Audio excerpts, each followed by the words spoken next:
Hi hello welcome back to my YouTube channel jam talkies. Kalamkaval, അതായത് മമ്മൂട്ടിയുടെ ഏറ്റവും പുതിയ ഫിലിമാണ്. ഡിസംബർ 8 റിലീസ് ആവുകയാണ്. Is it related to cyanide Mohan story എന്നാണ് ഇപ്പോൾ എല്ലാവരും ചിന്തിക്കുന്നത്. എല്ലാവരും പ്രസ് മീറ്റും കാര്യങ്ങളൊക്കെ കണ്ടിട്ടുണ്ടാവും. വിനായകനാണ് നടൻ. വില്ലനാണോ എന്നുള്ളൊരു ചോദ്യത്തിന് അത്ര നല്ല ഇമേജ് അല്ല എന്നാണ് മമ്മൂട്ടി പറഞ്ഞിട്ടുള്ളത്. എനിവേ, ആരാണ് സൈനൈഡ് മോഹൻ എന്നുള്ളതാണ് ചെറുതായിട്ട് നമ്മൾ ഈ വീഡിയോ കൂടെ പറയുന്നത്. സൈനൈഡ് മോഹൻ എന്ന് പറയുന്നത് മോഹൻ കുമാർ എന്ന് പറയുന്ന കർണാടകയിൽ ജനിച്ച 1963 ഏപ്രിൽ ജനിച്ചൊരു വ്യക്തിയാണ്. നല്ലപോലെ പഠിക്കുമായിരുന്നു. ആൾ ഭയങ്കര ദുരിതവും കാര്യങ്ങളൊക്കെ അനുഭവിച്ചിരുന്നു. അയാൾ 1980 ഒരു പ്രൈമറി സ്കൂൾ ടീച്ചറായിട്ട് ജോയിൻ ചെയ്യുകയും അവിടെ സഹപ്രവർത്തകരോട് വളരെ മോശമായി പ്രവർത്തിച്ചത് കാരണം കുറേ വാണിയും കാര്യങ്ങളൊക്കെ കിട്ടിയിട്ടുണ്ട്. എന്നാൽ ഏറ്റവും ആദ്യം ഒരു പെൺകുട്ടി, 8ാം ക്ലാസ്സിൽ പഠിക്കുന്ന മേരി എന്ന പെൺകുട്ടിയാണ് അദ്ദേഹത്തിൻ്റെ വലയിൽ വീഴുന്നത്. അങ്ങനെ സൈനൈഡ് മോഹൻ മേരിക്ക് 18 വയസ്സിന് ശേഷം അവരുമായിട്ട് കല്യാണം കഴിക്കുകയും, എന്നാൽ മേരി പറയുന്നുണ്ടായിരുന്നു കല്യാണത്തിന് ശേഷം മതം മാറണം, സൈനൈഡ് മോഹൻ ക്രിസ്ത്യനിലോട്ട് മാറണം, കാരണം സൈനൈഡ് മോഹൻ ഹിന്ദുവാണ്, മേരി ക്രിസ്ത്യനാണ്. അങ്ങനെ അത് ചെയ്യാഞ്ഞപ്പോൾ അദ്ദേഹം രണ്ടുപേരും ഡിവോഴ്സ് ആവുകയാണ് ചെയ്തത്. അതിനുശേഷം മഞ്ജുഷ എന്ന് പറയുന്നൊരു ഒരാളെ കല്യാണം കഴിക്കുകയും 2 കുട്ടികളുണ്ടാവുകയും ചെയ്യുന്നു.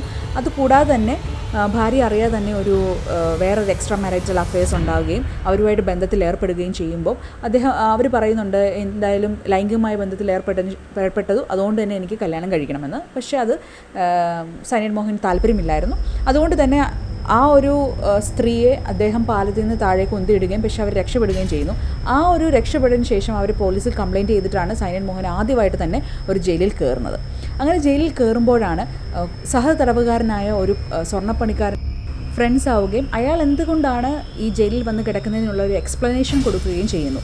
സ്വർണ്ണപ്പണിക്കിൻ്റെ ഇടയ്ക്ക് ഒരു പൊട്ടാഷ്യം സയനൈഡ് എന്ന് പറയുന്നൊരു കെമിക്കൽ ഉപയോഗിക്കുകയും അത് വേസ്റ്റ് കളയാൻ വേണ്ടി കൊണ്ടുപോയപ്പോൾ എല്ലാം കൂടെ വേസ്റ്റ് എടുത്ത് ട്രാഷിലേക്ക് എറിയുകയും ആ ട്രാഷിൽ നിന്നും പശുക്കൾ അത് കഴിക്കുകയും അങ്ങനെ പൊട്ടാഷ്യം സയനൈഡ് കഴിച്ച് പശുക്കൾ മരിക്കുകയും ചെയ്യും. പശുക്കളുടെ ഉടമസ്ഥർ ഇത് റിപ്പോർട്ട് ചെയ്യുകയും അങ്ങനെ അയാളെ പിടിച്ച് ജയിലിടുകയാണ് ചെയ്തത്. അപ്പോൾ പൊട്ടാഷ്യം സയനൈഡ് എന്ന് കേട്ട് അതിൻ്റെ ഉപകരണവും ഉപകാരമൊക്കെ കേട്ട് കഴിഞ്ഞപ്പോൾ സൈനൈഡ് മോഹൻ ഭയങ്കര ഒരു ഉത്കണ്ഠ, എന്തായാലും ഇതുകൊണ്ട് നമുക്കൊരു പ്ലാൻ ചെയ്യാം എന്ന് സൈനൈഡ് മോഹൻ വിചാരിക്കുകയും ഇത് എവിടെ കിട്ടും, പൊട്ടാഷ്യം സയനൈഡ് എവിടെ കിട്ടുമെന്ന് അങ്ങേരോട് ചോദിച്ച് മനസ്സിലാക്കുകയും ചെയ്യുന്നു. അങ്ങനെ 2003 ആണ് സൈനൈഡ് മോഹൻ പിന്നീട് പുറത്തിറങ്ങുകയും അങ്ങനെ സ്വർണ്ണപ്പണിയുടെ ആവശ്യത്തിന് വേണ്ടിയാണ് പറഞ്ഞ് ഈ സൈനൈഡ് വാങ്ങുകയും ചെയ്യുന്നത്. ഇതാണ് എല്ലാത്തിൻ്റെയും തുടക്കം എന്ന് പറയുന്നത്.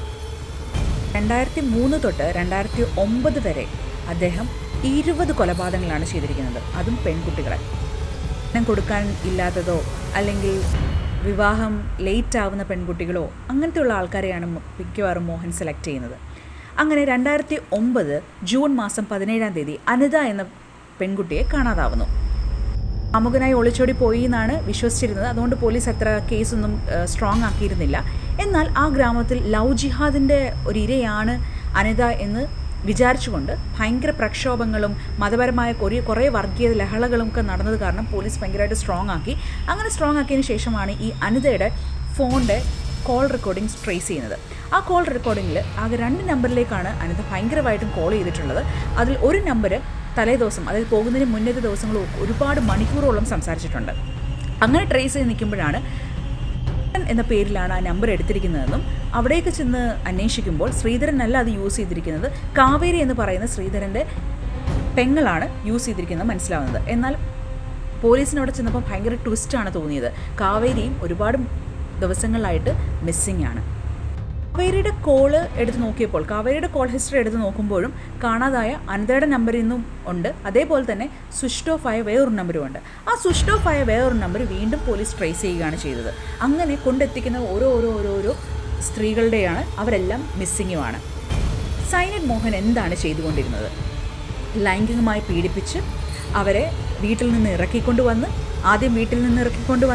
പിന്നീട് ഏകദേശം ഒരു 250 കിലോമീറ്റർ അകലെയുള്ള വേറൊരു സിറ്റിയിൽ പോയിട്ട് രാവിലെ ഇറങ്ങിയാൽ വേറൊരു സിറ്റിയിൽ രാത്രിയാകുമ്പോൾ എത്തി ഒരു ഹോട്ടലിൽ റൂം എടുത്ത് പിറ്റേ ദിവസം കല്യാണം കഴിക്കാമെന്ന് പറഞ്ഞ് അവരുമായിട്ട് ലൈംഗികമായി ബന്ധപ്പെട്ടതിന് ശേഷം പിറ്റേ ദിവസം ആഭരണങ്ങളും എല്ലാം ഊരിവെച്ച് ആ റൂമിൽ തന്നെ ഊരിവെക്കുകയും ബസ് സ്റ്റാൻഡിലെ ടോയ്ലറ്റിൽ പോയിട്ട് ഈ സൈനൈഡ് കഴിക്കാൻ വേണ്ടി നിർബന്ധിക്കുന്നു. ബിക്കോസ് വേറൊന്നിനും കൊണ്ടല്ല, ഇത് സൈനൈഡാണെന്ന് പറഞ്ഞിട്ടല്ല മോഹൻ പറയുന്നത്, ഇത് കുട്ടികൾ ഉണ്ടാവാതിരിക്കാൻ വേണ്ടിയാണ്. ഇന്നലെ ബന്ധപ്പെട്ടതിന് ശേഷം ചിലപ്പോൾ കുട്ടികൾ ഉണ്ടാവാം, അത് കുട്ടികൾ ഇപ്പോൾ നമുക്ക് ഉടനെ വേണ്ട എന്ന് പറഞ്ഞിട്ടാണ് ഈ ഒരു സൈനൈഡ് കൊടുക്കുകയും ചെയ്യുന്നത്. അങ്ങനെ പ്രൈവറ്റ് ബസ് സ്റ്റാൻഡിൽ ഒരു ടോയ്ലറ്റിനകത്ത് കയറി കുറ്റിയിട്ടിട്ടാണ് ചെയ്യുന്നത്. അങ്ങനെ അവർ ബോധം കെട്ട് വീഴുകയും തൽക്ഷണം മരിക്കുകയും ചെയ്യുകയാണ്. അപ്പം നമ്മൾ പുറത്തുനിന്ന് നോക്കുന്ന ഒരാൾ ആത്മഹത്യ ചെയ്തു, കാരണം ആൾ ഓൾറെഡി ബാത്റൂം കുറ്റിയിട്ടിട്ടാണ് അകത്ത് കയറി ഈ സാധനങ്ങൾ ചെയ്യുന്നത്. അപ്പം ആത്മഹത്യ ചെയ്തതാണെന്ന് വരുത്തി തീർക്കാൻ വേണ്ടിയിട്ടാണ്.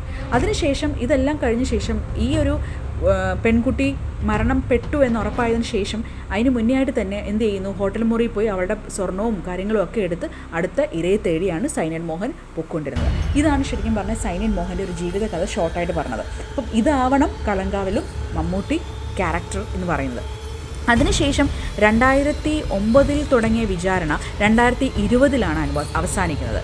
അങ്ങനെ നീണ്ട ഒരുപാട് വർഷങ്ങൾ ശേഷമാണ് 2020 ഇത് വിചാരണ അവസാനിക്കുകയും 5 കേസുകളിലായി 5 വധശിക്ഷയും 3 കേസുകളിലായി വീണ്ടും 3 വധശിക്ഷയും പിന്നെ ജീവപര്യന്തം, അങ്ങനെ 20 കേസുകളിലും ശിക്ഷ അനുഭവിക്കണമെന്നും വിധി എഴുതുകയും, എന്നാൽ സൈനൈഡ് മോഹൻ ഒരു അഡ്വക്കേറ്റിനെയും വെച്ചില്ല എന്ന് മാത്രമല്ല, അങ്ങേര് കോടതിയിൽ പറഞ്ഞൊരു വാചകമുണ്ട്, തൻ്റെ കേസ് തന്നെക്കാൾ നന്നായി വാദിക്കാൻ വേറെ ആർക്കും പറ്റില്ല എന്നതാണ്. എന്നാൽ സ്ട്രോങ് എവിഡൻസ് ഉണ്ടായിരുന്നു. കുട്ടി ടാബ്ലറ്റ് വായിട്ടപ്പം കുറച്ച് അസ്വസ്ഥത തോന്നി അത് ബോധം കെട്ട് താഴെ വീണെങ്കിലും സൈനൈഡ് ഒരുപാട് അകത്തേക്ക് ചെന്നില്ല, അതുകൊണ്ട് തന്നെ ജീവൻ നഷ്ടപ്പെട്ടില്ല. താൻ ചതിക്കപ്പെട്ടു എന്ന് മനസ്സിലാക്കിയ സ്ത്രീ വീട്ടിലേക്ക് തിരിച്ചു പോവുകയാണ് ചെയ്തിട്ടുണ്ടായിരുന്നത്, വേറൊരു വിവാഹം കഴിക്കുകയും ചെയ്തു. എന്നാൽ ഈ സൈനൈഡ് മോഹൻ്റെ കഥ കേട്ടതിൽ സ്റ്റോറി പുറത്തിറങ്ങിയതിന് ശേഷം ഈ സ്ത്രീ പോലീസ് സ്റ്റേഷനിൽ വരികയും തൻ്റെ ഐഡൻറ്റിറ്റി വെളിപ്പെടുത്തിയില്ല എങ്കിൽ സത്യം പുറത്ത് പറയാമെന്ന് പറഞ്ഞ് ആരും അറിയാതെയാണ് ഈ കുട്ടി ഐഡൻറ്റിറ്റി വെളിപ്പെടുത്താതെയാണ് വന്ന് മൊഴി നൽകുകയും ചെയ്തത്. എന്നാൽ ആരുടെയോ പേരൻസ്, ഈ 20 സ്ത്രീകളിൽ നിന്നും ആരുടെയോ പേരൻസ് ഈ സൈനൈഡ് മോഹനെ കണ്ടിരുന്നു. ആ ഒരു തെളിവും കോടതിയിൽ സമർപ്പിച്ചിരുന്നു. അതേപോലെ തന്നെ വേറൊരു ട്വിസ്റ്റ് ഉണ്ടായിരുന്നത്, ഇത്രയും നാളും അറിയാവുന്നത് 2 വൈഫാണ് സൈനൈഡ് മോഹൻ ഉണ്ടായിരുന്നു എന്നാണ്. മേരി, മഞ്ജുള, ശ്രീദേവി എന്ന് പറയുന്ന ഒരാളെയും സൈനൈഡ് മോഹൻ കല്യാണം കഴിച്ചിട്ടുണ്ട്. അതിൽ 2 കുട്ടികളുണ്ട്. മഞ്ജുളയെ കല്യാണം കഴിച്ചും 2 കുട്ടികളുണ്ടായിരുന്നു. ശ്രീദേവിയെ കല്യാണം കഴിച്ച് 2 കുട്ടികളുണ്ടായിരുന്നു. ഈ ശ്രീദേവിയുടെ വീട്ടിൽ വെച്ചിട്ടാണ് സൈനൈഡ് മോഹൻ്റെ ഒരു ഡയറിയും പോലീസുകാർ കണ്ടെത്തുന്നുണ്ട്. ആ ഡയറിയിൽ ഈ വിക്ടിംസ് 20 പേരുടെയും വിക്ടിംസിൻ്റെ പേരുകളും വിവരവും നമ്പരും ഒക്കെ അതിൽ എഴുതിയിട്ടുണ്ട്. ആരൊക്കെ മരിക്കുന്നോ, ഏതൊക്കെ സ്ത്രീകൾ മരിക്കുന്നോ, റെഡ് പെൻ കൊണ്ട് അത് വെട്ടിയിടുകയും ചെയ്യുന്നു. അതും ഒരു തെളിവായിട്ട് കോടതിക്ക് മുമ്പിൽ പോലീസുകാർ സമർപ്പിച്ചിരുന്നു. ഇതായിരുന്നു സൈനൈഡ് മോഹൻ്റെ ജീവിത കഥ എന്ന് പറയുന്നത്. എന്നിട്ടും സൈനൈഡ് മോഹനെ പിടിക്കപ്പെടുമ്പോൾ പോലും ഒട്ടും ഒരു ഒരു കുറ്റബോധമില്ലാതെയാണ് സൈനൈഡ് മോഹൻ കോടതിയിലേക്ക് ചെല്ലുന്നത്. 20 സ്ത്രീകളെ കൊന്ന ഒരു വ്യക്തിയാണെന്നോ എന്തോ ഒരു വലിയ പദവി കിട്ടിയതുപോലെയായിരുന്നു സൈനൈഡ് മോഹൻ്റെ നടപ്പും ഭാവവും ഒക്കെ. എനിവേ, ഡിസംബർ 8 റിലീസാണ് കലങ്കാവൽ. നമുക്ക് ഈ ഒരു കഥയാണോ എന്ന് നോക്കാം. Anyway, stay tuned to my channel.